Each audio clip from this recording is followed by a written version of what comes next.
El revisor del tren revisó mi boleto y me susurró: no te des la vuelta. El hombre en el asiento 12 no te ha quitado los ojos de encima. Sentí cómo se me helaba la sangre mientras veía la cara arrugada y curtida del revisor. Calculé que tendría unos 60 años, de esos a los que nada los sorprende tras pasarse toda la vida en las vías entre Berlín y Praga. Llevaba el gafete con el nombre Klaus, y en sus ojos se notaba que de verdad estaba preocupado. Sigue leyendo tu libro, murmuró mientras se acomodaba la gorra. Haz como si nada, pero bájate en la siguiente estación en 20 minutos. Hazme caso. Asentí, y traté de seguir hojeando la novela de suspenso que apenas había estado fingiendo leer desde que salí de Berlín, hace ya 3 horas. Me costaba controlar el temblor de las manos mientras asimilaba lo que Klaus acababa de decirme. Alguien en el asiento 12 me estaba vigilando. ¿Pero por qué? Solo era un desarrollador de software rumbo a Praga, para una conferencia. Nada fuera de lo común ni en mí, ni en mi itinerario. Klaus siguió revisando los boletos de los demás pasajeros, pero antes de irse, deslizó un papelito debajo de mi libro. Esperé un par de minutos antes de abrirlo con cuidado. Estaba escrito en alemán: el americano de la mochila te ha estado tomando fotos con un lente telefoto. Eso no lo hace un turista. Sentí un hueco en el estómago. Sí, era gringo. Y sí, mi mochila estaba en el compartimiento de arriba. Alguien me había estado tomando fotos sin yo darme cuenta. ¿Pero quién?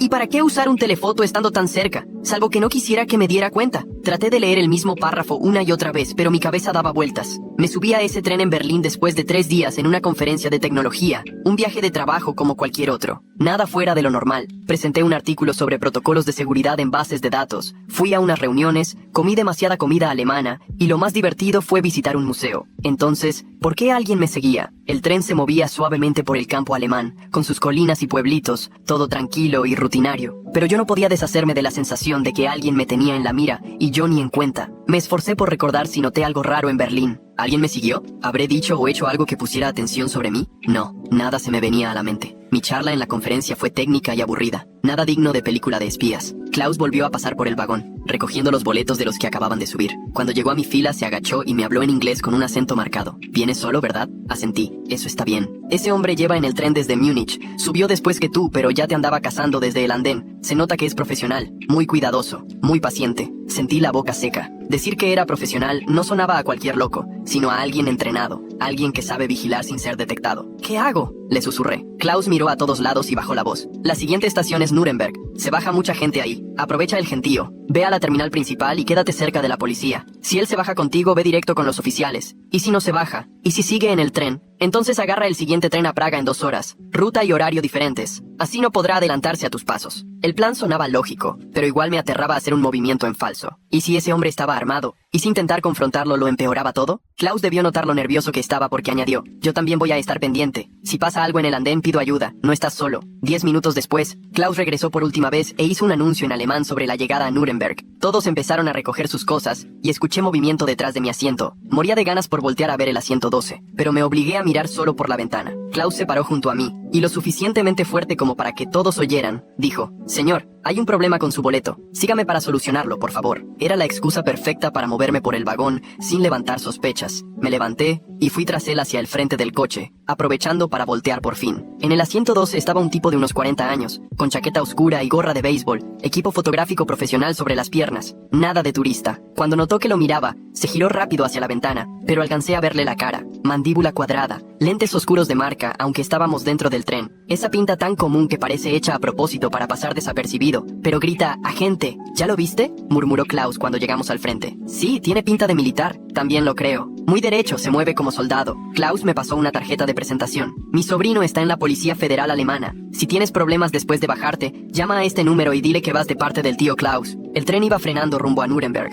Por la ventana veía el andén que empezaba a llenarse de pasajeros. Klaus tenía razón. Habría suficiente gente para perderme entre la multitud, aunque dejar la seguridad del tren no me hacía gracia. ¿Listo?, preguntó Klaus. Asentí. Tomé mi mochila del portaequipaje y me mezclé con los demás hacia las salidas, procurando siempre llevar a Klaus entre el asiento 12 y yo, usando su tamaño como escudo. El andén era un caos, familias reencontrándose, maletas por todos lados, gritos en varios idiomas. El escenario perfecto para desaparecer. Caminé rápido a la terminal principal, siguiendo las señales al módulo de policía que Klaus me indicó. Detrás de mí, los pasos coincidían exactamente con los míos. No era una persecución obvia, pero el tipo mantenía la distancia. Si yo aceleraba, él también. Si aflojaba el paso para ver las pantallas, él hacía lo mismo. mismo. Quien estuviera detrás sabía lo que hacía. El módulo de policía estaba casi en la entrada principal, con 2 oficiales aburridos pero atentos. Una mujer de unos 30 y un chavo que no dejaba de ver el reloj, como si ya quisiera largarse. Me acerqué, y con mi alemán a medias, les expliqué que alguien me seguía. La oficial me contestó en inglés. ¿Eres estadounidense? Sí. Alguien en el tren me estuvo tomando fotos sin permiso.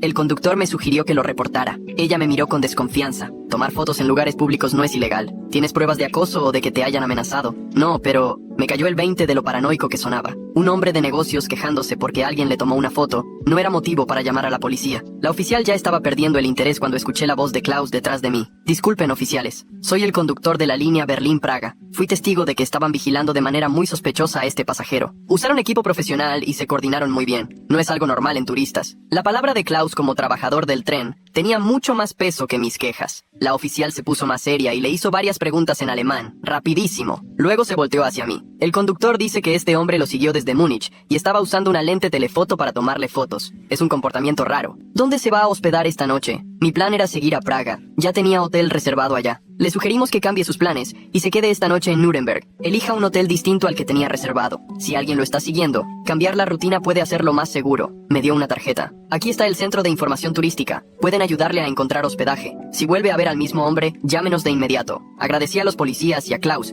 y me fui al centro turístico sintiéndome medio ridículo, pero también aliviado. Quizá estaba exagerando y todo fue un malentendido. A lo mejor el tipo de la 112 solo era alguien al que le gustaba tomar fotos espontáneas de pasajeros en el tren. Pero la preocupación en la cara de Klaus me hizo dudar. Él ha visto mucha gente rara en el tren y sabe distinguir lo normal de lo peligroso. En el centro turístico me consiguieron una habitación en un hotel pequeño cerca del centro histórico, lejos de la estación principal, por si alguien quería esperarme. Pagué en efectivo y usé un nombre falso, sintiéndome como personaje de película de espías, de esas que siempre me han parecido poco creíbles. Caminando hacia el hotel, checaba los reflejos en los aparadores y cambiaba de rumbo varias veces para ver si alguien me seguía. No vi nada raro, pero eso no me tranquilizaba. El cuarto era pequeño pero limpio. La ventana daba a una calle tranquila. Cerré bien la puerta, corrí las cortinas e intenté tranquilizarme y pensar con claridad. Saqué la laptop y empecé a investigar sobre la conferencia en Berlín. ¿Será que sin darme cuenta me metí en un asunto delicado? ¿Habré dicho de más en mi charla sobre seguridad en bases de datos? La conferencia la organizó una empresa de tecnología llamada Nexus Systems, y la mayoría de los asistentes eran desarrolladores como yo. Pero al revisar con más cuidado la lista de participantes, noté algunos con títulos muy vagos, como consultor de seguridad o analista de datos, de empresas que ni me sonaban. Me puse a investigar esas empresas, y resultó que 3 eran fantasma, no tenían actividad real. Sus sitios web se veían profesionales, pero no daban ninguna información concreta. Justo el tipo de fachada que usaría alguna agencia de inteligencia para infiltrar agentes en conferencias técnicas. ¿Será que hablé con espías y ni en cuenta? Mi presentación era sobre protocolos de encriptación y vulnerabilidades en bases de datos, justo lo que gobiernos extranjeros podrían querer hackear, pero según yo, no conté nada que no fuera de dominio público, a menos que alguien pensara que yo sé más de lo que dije. Traté de recordar si alguien me hizo preguntas raras, o insistió mucho en mi trabajo o mi pasado. Hubo uno que se me acercó después de mi charla, un hombre alto, con acento raro, que me preguntó cosas muy específicas sobre la seguridad de bases de datos gubernamentales. Yo creí que solo era otro desarrollador interesado en el tema, pero pensándolo bien, sus preguntas iban más a las debilidades que a las fortalezas. Busqué entre mis papeles y encontré su tarjeta. Víctor Kozlov, analista senior de datos en Baltic Tech Solutions. Me metí a buscar Baltic Tech Solutions en internet, y el sitio se veía profesional pero vacío. Puras fotos de stock, descripciones genéricas, nada concreto. Todo indicaba que era una empresa fachada. En eso mi teléfono vibró con un mensaje de un número desconocido. Señor Davidson, necesitamos hablar sobre su presentación. Reúnase conmigo en el Café Central mañana a las 10 a.m. Venga solo. Se me heló la sangre. Alguien tenía mi número y sabía que estaba en Nuremberg, y también sabían mi nombre real, el cual nunca di en el hotel. Definitivamente me estaban siguiendo profesionales. Sin pensarlo, llamé al sobrino de Klaus al número de la Policía Federal que me habían dado. Guten Tag, habla el detective Müller. Detective, su tío Klaus me dijo que lo llamara. Desde Berlín alguien me sigue y ahora quieren que me reúna con ellos. Le conté todo y él tomó notas. Cuando le leí el mensaje noté que se puso muy serio. Señor Davidson, esto parece un caso de espionaje industrial o incluso de inteligencia extranjera. No vaya a esa reunión. Nosotros nos encargamos. ¿Qué hago entonces? Quédese en su hotel. No salga para nada. Ya mandamos agentes a su ubicación. Y mándeme todo lo que tenga sobre Baltic Tech Solutions. En menos de una hora llegaron 2 detectives de civil al hotel. Me interrogaron durante 2 horas tomando nota de todo. La conferencia, los asistentes sospechosos y los detalles de mi presentación. También revisaron mi laptop y mi celular para ver si tenían malware o software de rastreo. Señor Davidson, dijo el detective principal, creemos que, sin querer, terminó en medio de una operación de inteligencia. Su especialidad en seguridad de bases de datos lo puso en la mira para quienes quieren obtener información. Pero yo no tengo información confidencial. Lo que presenté es público. Puede ser, pero tal vez piensan que por su trabajo tiene acceso a material más delicado. O quizá lo que quieren es reclutarlo como contacto para operaciones futuras, me explicó el detective. Me contó que varias conferencias tecnológicas en Europa ya habían sido infiltradas por servicios de inteligencia extranjeros para intentar captar o comprometer a expertos occidentales en tecnología, y que mi presentación sobre vulnerabilidades en bases de datos seguramente llamó la atención de grupos interesados en capacidades de ciberataque. Vamos a organizarle un transporte seguro de regreso a Estados Unidos, siguió el detective. Pero antes queremos que tenga una reunión controlada con ese Víctor Kozlov para averiguar qué busca y obtener información sobre su grupo. ¿Quieren que me vea con él? ¿No es peligroso? Vamos a tener vigilancia y agentes encubiertos cerca. Usted va a llevar un micrófono oculto y vamos a estar monitoreando todo. Si él trata de amenazarlo o comprometerlo, intervenimos de inmediato. El plan me daba pánico, pero acepté cooperar. Al día siguiente, caminé al café central con el micrófono escondido y el corazón casi saliéndoseme del pecho. El lugar estaba lleno de gente rumbo al trabajo, lo que según el detective, era ideal para que los equipos de vigilancia se mezclaran sin llamar la atención. Víctor Kozlov ya estaba ahí, sentado en una mesa en la esquina desde donde tenía vista a todas las salidas. Justo como uno se imagina a un espía. Rostro poco memorable, ropa cara pero discreta. Ese tipo de persona que se puede perder entre la multitud. Señor Davidson, gracias por venir, dijo en un inglés apenas acentuado en cuanto me senté. Lamento lo dramático de la situación, pero necesitábamos hablar en privado. ¿Sobre qué tema? Sobre su trabajo, específicamente su experiencia en seguridad de bases de datos y protocolos de encriptación. Llegó una mesera y Víctor pidió café en un alemán perfecto. Yo pedí lo mismo, solo para ganar tiempo y tratar de calmarme. Su presentación en Berlín fue bastante impactante, siguió Víctor. Demostró un dominio sofisticado sobre las vulnerabilidades en sistemas de bases de datos de gobiernos. Eso es información pública, nada clasificado. Claro, pero su experiencia real implementando estos sistemas indica que podría conocer detalles adicionales. Mi organización está dispuesta a pagarle muy bien por una consultoría. Deslizó una tarjeta de presentación por la mesa. Era distinta a la de Baltic Tech Solutions que me había dado antes. Solo decía V. Kozlov y un número de teléfono. ¿Qué tipo de consultoría? Evaluaciones de seguridad, pruebas de penetración, identificar debilidades en bases de datos de infraestructura crítica. Víctor se inclinó un poco hacia mí. Representamos a ciertos clientes que necesitan entender las vulnerabilidades de los sistemas en los que confían para su seguridad nacional. ¿Qué clientes? No puedo dar detalles hasta que acepte colaborar con nosotros, pero le aseguro que la paga sería bastante generosa. 6 cifras solo por la evaluación inicial. Por el auricular escuché la voz del detective Mueller dándome instrucciones. Sigue hablando. Trata de sacar más información sobre su grupo. Pues suena interesante, dije, intentando sonar entusiasmado aunque sentía el estómago revuelto. ¿Cuál sería el primer paso? Una demostración de sus habilidades. Tenemos acceso a un sistema de prueba que simula instalaciones gubernamentales. Si logra entrar y documentar las vulnerabilidades, pasamos a un contrato formal de consultoría. Víctor sacó una tableta y me enseñó las especificaciones de una base de datos que se parecía muchísimo a las que usa el Departamento de Defensa de Estados Unidos. No era igual, pero sí lo suficiente como para que, si alguien lograba hackear el sistema de prueba, seguramente podría vulnerar el real. ¿Cuándo sería esa prueba? Pregunté. Hoy, si tiene tiempo. Tenemos una instalación segura aquí mismo en Nuremberg, donde puede trabajar sin distracciones. Todas mis alarmas internas se dispararon. Lo que quería era aislarme en una instalación segura para que hiciera en la práctica ataques de prueba a sistemas del gobierno estadounidense. Por el auricular, el detective Mueller me habló con urgencia. No aceptes irte a ningún lado con él. Ya vamos para allá. Pero antes de que pudiera decir algo, la expresión de Víctor cambió. Miraba por encima de mi hombro hacia la entrada del café, y vi cómo se tensó. Parece que tenemos un problema, dijo en voz baja. Aquí terminamos. Se levantó y salió rápido por la puerta trasera sin mirar atrás. Me giré y vi al detective Mueller y a su compañero entrando, tratando de verse normales, pero claramente buscando a alguien. Víctor notó la vigilancia y se fue. 20 minutos después, ya estaba otra vez en la estación de policía dando mi declaración, mientras el detective Mueller coordinaba con autoridades federales. Víctor Kozlov no es su verdadero nombre, me explicó. El número de teléfono de su tarjeta es de un celular desechable que seguramente tiró en cuanto salió del café. Pero logramos sacar algo útil de tu conversación. ¿Qué fue? Su organización tiene acceso a especificaciones detalladas de sistemas de bases de datos del gobierno estadounidense. O tienen a alguien infiltrado en las agencias de inteligencia de Estados Unidos, o ya lograron meterse a esos sistemas por otros medios. Las implicaciones eran enormes. Sin querer, me vi metido en medio de una operación de ciberguerra contra la infraestructura crítica de mi país. ¿Y ahora qué procede? Pregunté. Ahora vamos a trabajar con las autoridades de Estados Unidos. Cuando regreses, la CIA y la NSA van a entrevistarte a fondo. Tu experiencia en seguridad de bases de datos te hace valioso como consultor para protegernos, justo de los ataques que este grupo intenta hacer. El detective me dio un teléfono seguro. Usa este para comunicarte hasta que regreses a Estados Unidos. Tu celular normal podría estar intervenido. 2 días después, ya iba en un vuelo militar rumbo a Washington, D.C., todavía tratando de digerir todo lo que había pasado.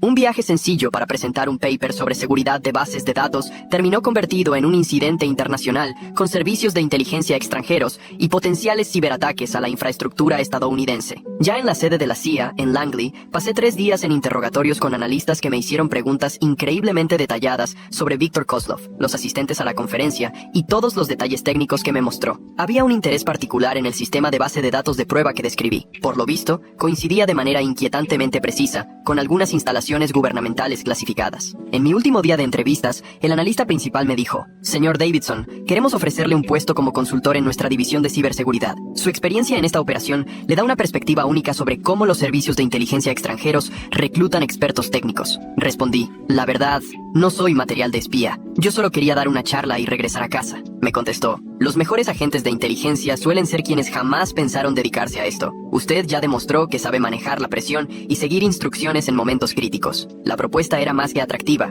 El sueldo triplicaba lo que ganaba en el sector privado, y el trabajo consistía en proteger la infraestructura crítica de Estados Unidos, justo de los mismos ataques que la organización de Viktor Kozlov estaba planeando. Pero aceptar significaba dejar atrás mi vida cotidiana y enfrentarme, quién sabe cuántas veces más, a situaciones como la que acababa de vivir. Pedí tiempo para pensarlo. Una semana después ya estaba de vuelta en mi departamento en Seattle, intentando retomar la rutina. Pero cada vez que sonaba el teléfono o algún desconocido se me acercaba en la calle, sentía esa descarga de adrenalina. La experiencia en Alemania me cambió por completo la perspectiva sobre lo fácil que es para gente común convertirse en blanco de operaciones de espionaje internacional. Guardé el teléfono seguro que me dio la policía alemana y, de vez en cuando, recibía novedades sobre la investigación. Viktor Kozlov había desaparecido sin dejar rastro, pero las agencias seguían detectando intentos parecidos de reclutamiento en conferencias de tecnología en Europa y Norteamérica. Gracias a mi caso, se identificó un patrón más amplio de agencias extranjeras que buscaban expertos occidentales en tecnología para operaciones de ciberguerra. 3 meses después, tomé una decisión. Llamé al número de la CIA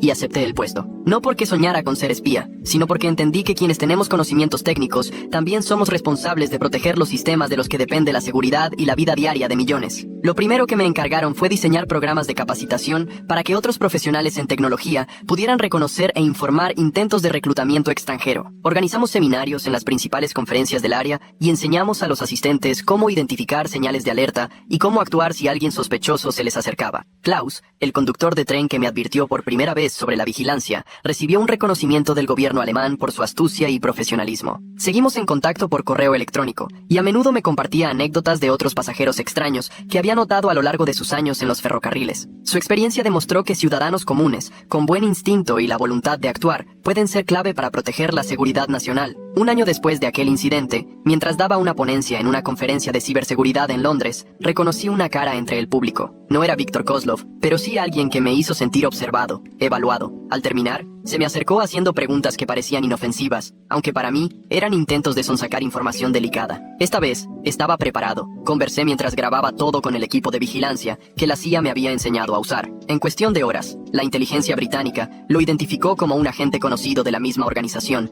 que había reclutado a Viktor. La red seguía activa, reclutando y planeando ciberataques contra la infraestructura occidental, pero ahora nosotros también los teníamos en la mira. A veces me pregunto qué habría pasado si Klaus no me hubiera advertido sobre el hombre de la 112. Tal vez hubiera seguido hasta Praga sin darme cuenta de la vigilancia, y al final, aceptado la oferta de consultoría de Viktor. Habría ayudado, sin saberlo, a que servicios de inteligencia extranjeros se infiltraran en las bases de datos del gobierno de Estados Unidos. La verdad, aunque suene alarmante, es que todos los días personas comunes se ven envueltas en operativos de espionaje sin darse cuenta. Ese desconocido amable que te ofrece una oportunidad laboral, un interés romántico que hace demasiadas preguntas sobre tu trabajo, un contacto de negocios demasiado insistente en conocer tus protocolos de seguridad. Cualquiera de ellos puede estar tratando de reclutarte o de sacarte información. Mi experiencia me enseñó que la mejor defensa frente a estas amenazas no es la tecnología más avanzada ni horas interminables de capacitación, sino la conciencia, el instinto y la disposición de personas comunes, como Klaus, de alzar la voz cuando algo no les cuadra. Los verdaderos héroes de la contrainteligencia